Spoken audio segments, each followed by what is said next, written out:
और अब आपको एक ऐसी खबर बताने जा रहा हूं जिसको सुनकर आप सकते में आ जाएंगे।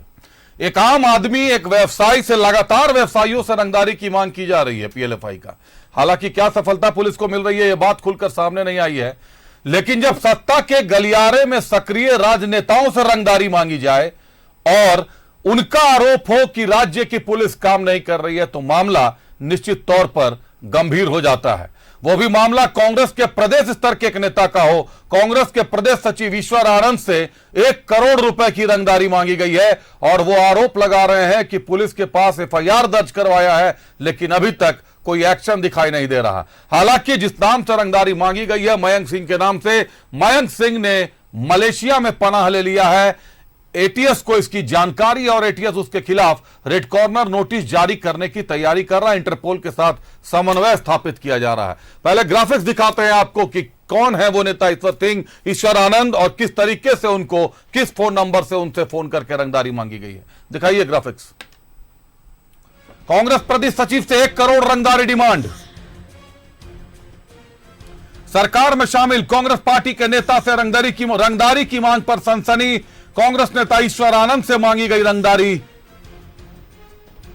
अमन साव गैंग के मयंक सिंह के नाम से मांगी गई है रंगदारी। मोबाइल नंबर के साथ रांची पुलिस के पास दर्ज कराई गई प्राथमिकी। यह नंबर है जिससे कॉल कर रंगदारी मांगी गई है। पेशे से बिल्डर और अन्य बिजनेस में भी ईश्वर आनंद की है इन्वेस्टमेंट। पुलिस पर कांग्रेस नेता का आरोप, गंभीरता से नहीं ले रही रांची पुलिस। कांग्रेस प्रदेश सचिव से 1 करोड़ की रंगदारी डिमांड है।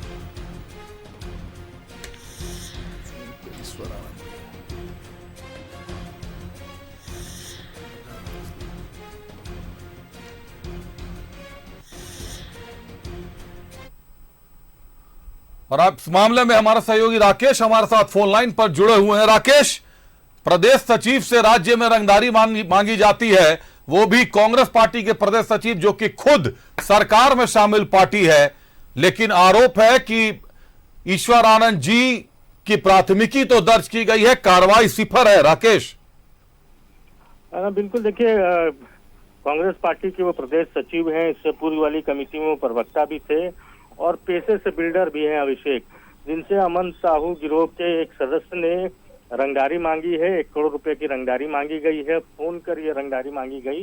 इसके अलावा व्हाट्सएप पर भी चैट भेजा गया है कि आप बहुत पैसा कमा रहे हैं, इसलिए आपको इतना पैसा देना होगा। 1 हफ्ते का उनको समय दिया गया है। तो इस मामले में उन्होंने थाने में एफआईआर जरूर दर्ज कराया है, लेकिन उनका कहना है कि पुलिस बहुत तत्परता इस केस को लेकर नहीं दिखा रही है, जबकि सत्ताधारी दल में हैं, पोस्ट पर हैं, सरकार में सहयोगी हैं। बावजूद इसके अगर पुलिस उस तरीके से तत्परता अगर नहीं दिखाती है तो ऐसे में एक आम व्यवसायी जो है, जो राज्य में व्यवसाय कर रहा है, उसके मामले में आप सोच सकते हैं कि पुलिस का रवैया क्या रहता होगा।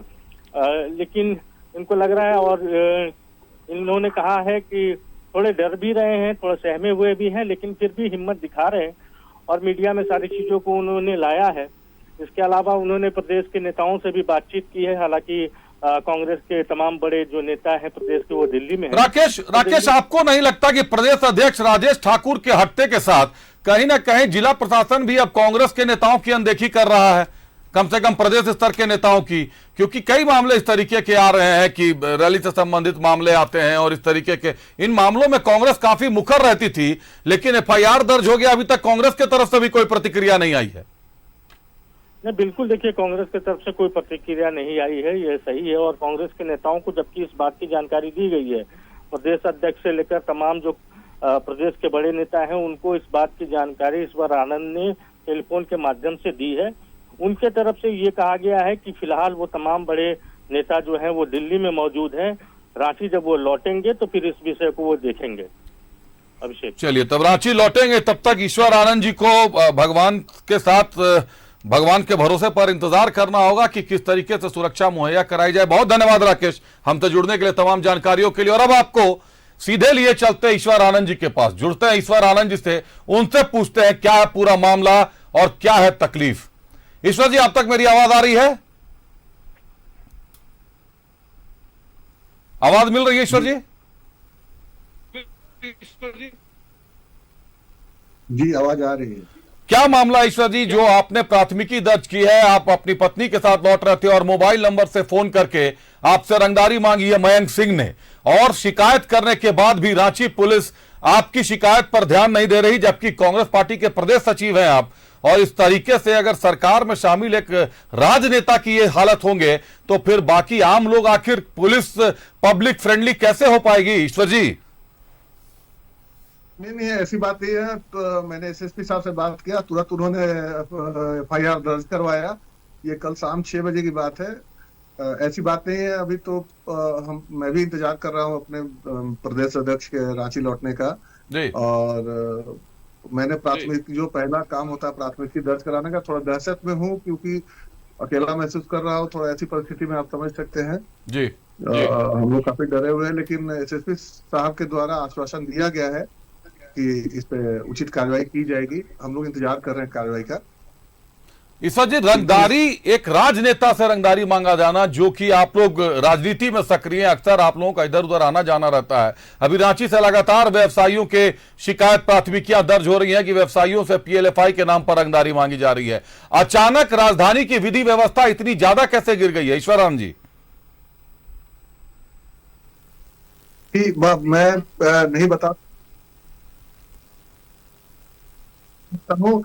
पुलिस तो कार्रवाई कर रही है, लोग गिरफ्तार भी हो रहे हैं। रह गई मेरे साथ जो बात हुआ है तो थोड़ा धैर्य रखे हुए हैं, अपने प्रदेश अध्यक्ष के वापस आने का इंतजार कर रहे हैं। और रांची पुलिस ने भी मुझे सांत्वना दिया है और कहा है कि थोड़ा इंतजार कीजिए, हम लोग कार्रवाई कर रहे हैं। हम उसके इंतजार में हैं कि क्या कार्रवाई हो रही है। ईश्वर जी, एक बार दर्शकों को पूरा प्रकरण बता दीजिए कि कब की घटना है और किस तरीके से फोन आया था आपको?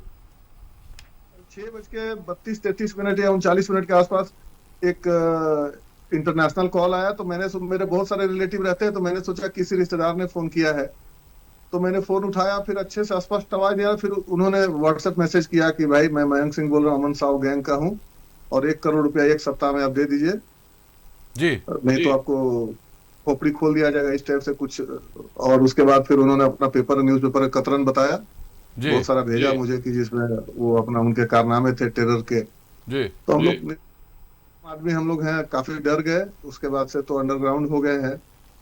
और अब पैसे कैसे मांगे गए हैं, कुछ कहा गया है? कैसे पहुंचाने हैं पैसे या कैसे संपर्क करना है? फिर उन्होंने कहा कि भाई 1 करोड़ रुपया इंतजाम कर लो 1 सप्ताह के अंदर, उसका ये नंबर पे कॉल करो। अच्छा, जो जिस नंबर से आपको कॉल आया था, जिस नंबर से कॉल आया था, या कोई और नंबर दिया गया ईश्वरानंद जी?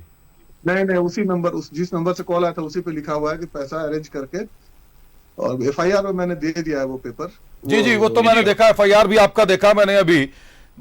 ये 1 सप्ताह तक अगर कोई उस नंबर को ऑन रखता है रंगदारी मांगने के बाद, इंटरनेशनल नंबर है, तो कहीं ना कहीं साइबर सेल पर भी सवाल उठ जाएंगे कि आखिर वो ट्रेस नहीं हो सकता है, ऐसे नंबर ट्रेसलेस हो जाते हैं। और जिस तरीके से मयंक सिंह का नाम आ रहा है कि मयंक सिंह मलेशिया में रहकर झारखंड में कांड को अंजाम देता है, उसके खिलाफ अभी रेड कॉर्नर नोटिस जारी करने के लिए एटीएस लगातार सक्रिय है। ईश्वरानंद जी, कल में मुझे रांची पुलिस के द्वारा बताया गया कि यह इंडोनेशिया का नंबर है जी, और साइबर सेल मुझे मेरे इंस्पेक्टर साहब ने कहा कि दिग्विजय सिंह जी ने और तिवारी जी ने, जो ओपी प्रभारी है, ये हम लोग पता लगा रहे हैं। वैसे ये टेक्निकल सेल का कहना है कि ये नंबर इंडोनेशिया का है, वहां से कॉल किया गया था।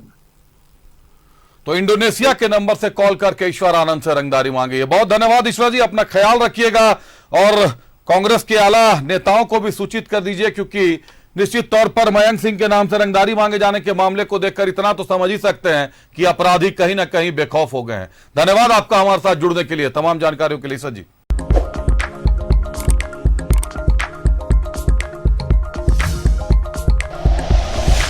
Like and share videos, subscribe करें हमारा चैनल और प्रेस करें बेल आइकॉन। न्यूज़ 11 भारत, सच है तो दिखेगा।